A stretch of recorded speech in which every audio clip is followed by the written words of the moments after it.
et les cinéphiles.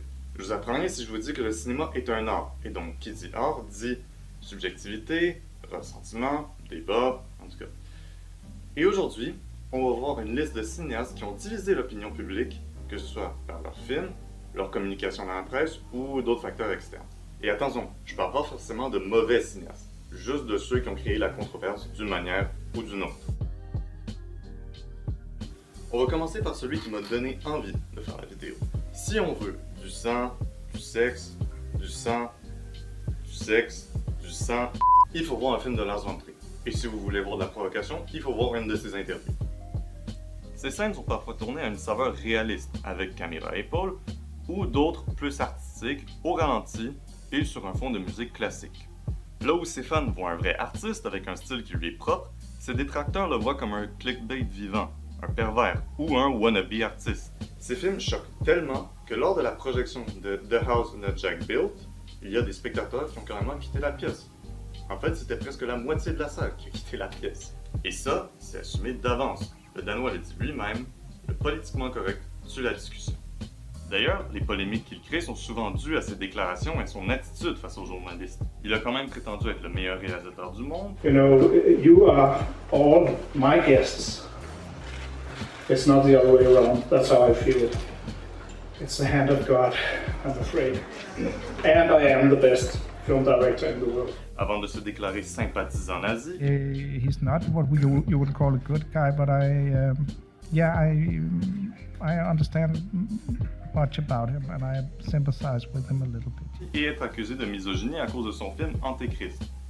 Oui, le film où il y a la mutation génitale, ouais. Il foutait tellement la merde en festival qu'il a fini par être déclaré persona non grata à celui de Cannes. On aurait pu croire que ça lui aurait donné un gros coup au moral, mais non. Ça a juste fait gonfler son ego, déjà qui est immense, parce qu'il est le seul à avoir subi ce traitement-là.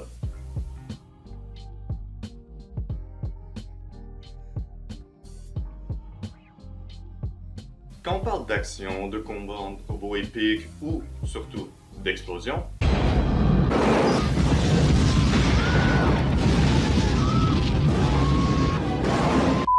on pense à Michael Bay. Il a un style de montage très saccadé qui donne des tournées aux spectateurs, parfois au niveau de l'épisode 3 de la dernière saison de Game of Thrones, des thématiques très ou trop consensuelles, des scénarios simplistes et l'utilisation presque obligatoire d'acteurs reconnus. Pour vous dire, il s'est même fait refuser l'entrée du festival de Cannes, tellement sa vision du cinéma ne colle pas avec celle qui est présentée dans cet événement. Mais bon, j'ai quand même envie de le défendre, parce qu'il y a quand même beaucoup de critiques qui sont un peu exagérées. Même si j'ai dit en introduction que le cinéma est un art, c'est aussi un divertissement, et c'est la voie que Bay a prise et qu'il continue de suivre.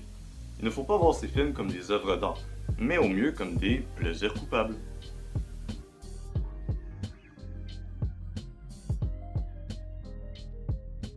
On vient de parler d'un cinéma populaire, d'un cinéma de popcorn. On pourrait croire que l'inverse pourrait plaire aux cinéphiles.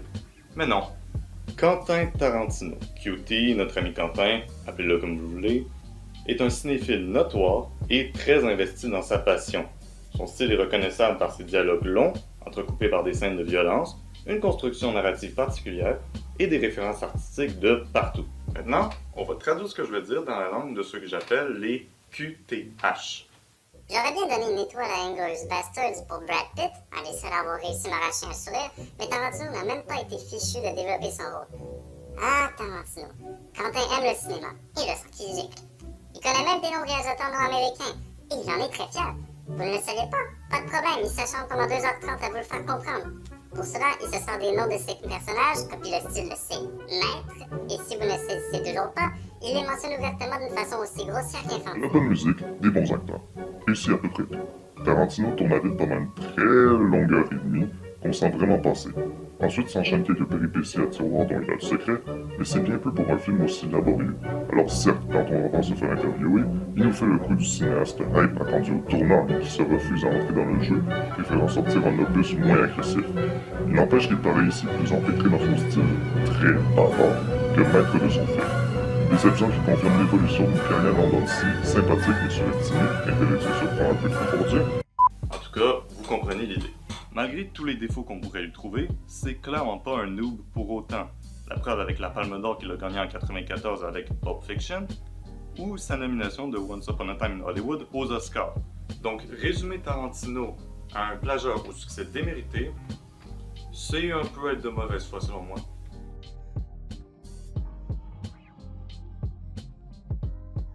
Alors là, je peux vous dire qu'on peut se retrousser les manches parce qu'on va attaquer le meilleur réalisateur de tous les temps, Uwe Boll.